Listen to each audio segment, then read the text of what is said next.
বন্ধুরা, আশা করি তোমরা সবাই ভালো আছো, সুস্থ আছো। আমিও ভালো আছি। আজ আবারও চলে এলাম একটি মিনি ব্লগ নিয়ে। তো দেখো বন্ধুরা, মাঝখানে একদিন আমি আমার বাবার বাড়িতে গেছিলাম আমার মা বাবাকে দেখতে। তো আমি এই ভিডিওটা করে নিয়ে এসেছি। ভাহামণি একটু একটু করে বড় হচ্ছে এবং একটু একটু করে কথা বলাও শিখছে।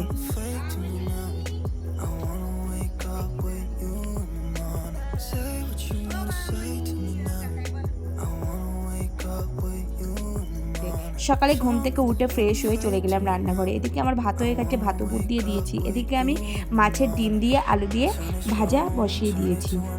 আর এদিকে কাঁচকলা আলু কেটে নিয়েছি।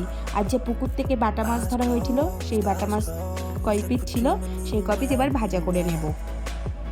আর এদিকে মাছের ডিম আলু ভাজাটা আমার হয়ে গেছে, আমি এবার নামিয়ে নেব।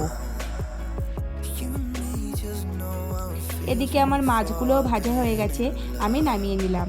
এবার ওই তেলের মধ্যে আর একটু তেল দিয়ে পাঁচফোড়ন দিয়ে দিলাম, একটু পেঁয়াজ ফোড়ন দিয়ে কলাগুলোকে তেলের মধ্যে দিয়ে দিলাম। এবার আমি ভালো করে কষিয়ে নেব। লবণ হলুদ দিয়ে দিয়েছি।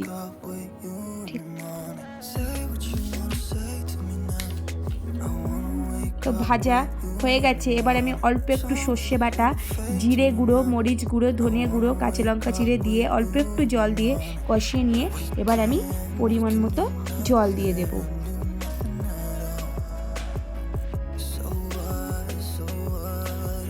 তো এই পরিমাণ মতো জল দিয়ে এবার আমি থালা দিয়ে ঢাকা দিয়ে দেবো।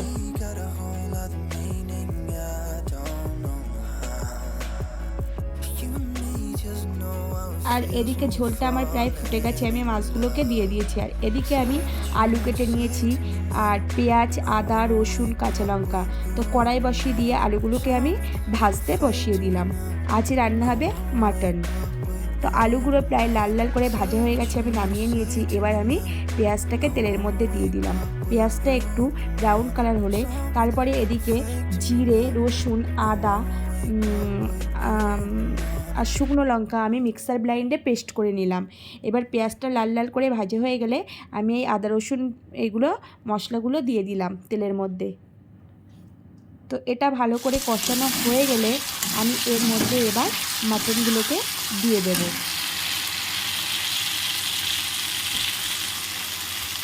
তো বাড়িতে টমেটো ছিল না বলে আমি টমেটো দিইনি। তো মাটনগুলো বসিয়ে আমি কষতে লাগলাম।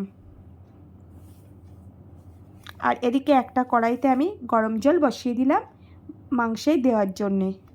তো কিছুটা মাংসটাকে কষানোর পরে আমি আলুগুলোকে দিয়ে দিলাম। আলুগুলো একটু কষিয়ে নিয়ে আলুগুলো তুলে নিয়েছি। নিয়ে এবার আমি মাংসটা আর একটু কষিয়ে নেব। আলুগুলো তুলে নেওয়ার কারণ হচ্ছে আমি মাংসটা প্রেশার কুকারে দেবো না, কড়াইতেই করব। তো কড়াইতে করলে অনেকটা পরিমাণ জল দিতে হবে, তো আলুগুলো সিদ্ধ হয়ে পুরো গলে যাবে, আলু আর খুঁজে পাওয়া যাবে না। ওই জন্যে আমি আলুগুলোকে তুলে নিয়েছি। এবার মাংসটা ভালো করে কষানো হয়ে গেছে, এবার আমি জল দিয়ে দেবো। এবার জলের পরিমাণটা আমি একটু বেশিই দিয়েছি, কারণ এটা তো কড়াইতেই সিদ্ধ হবে, ওই জন্যে। তো এদিকে ফুটতে শুরু করেছে আর এদিকে স্বস্তিক তখনও পর্যন্ত ঘুমাচ্ছে। ওই সকাল 7টা মতো বাজে তখন। তো আমি একটু, ওই জানে না ঘুমাচ্ছিল, আমি চুরি করে একটু ভিডিও করে নিলাম।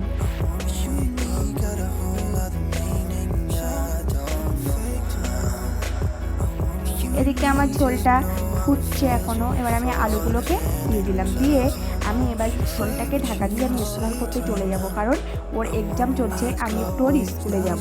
ওই জন্যেই সকাল সকাল রান্না, এমনি আমাদের বাড়িতে সকাল সকাল রান্না হয়ে যায়, তবু যেহেতু স্কুলে যাব ওই জন্য আরও তাড়াতাড়ি করে রান্নাটা করে নিলাম।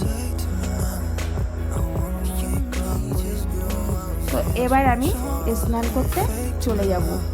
আর আমি বড়মশাইকে বললাম যে কিছুটা ঝোল শুকিয়ে গেলে বন্ধ করে দিতে গ্যাসটাকে।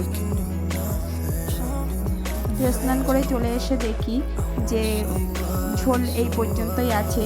তারপরে মাংসটা সিদ্ধও হয়ে গেছে। এবার আমি এর মধ্যে গরম মশলা দিয়ে দেব।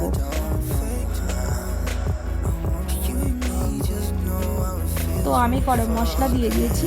এবার আমি ঝোলটাকে নামিয়ে নেব। যেহেতু ভাত দিয়ে খাবো আর ঝোলটা বসে যাবে, ঠান্ডা হলে বসে যাবে, ওই জন্যে একটু পাতলা। আর খাসির মাংস কিন্তু একেবারে শুকনো শুকনো কষা কষা আমার ভালো লাগে না, একটু ঝোল থাকলে আমার ভালো লাগে। তো মাংসটাকে নামিয়ে আমি দুটো পাত্রে তুলে নিলাম। তারপরে আমি রেডি হয়ে চলে গেলাম স্কুলে।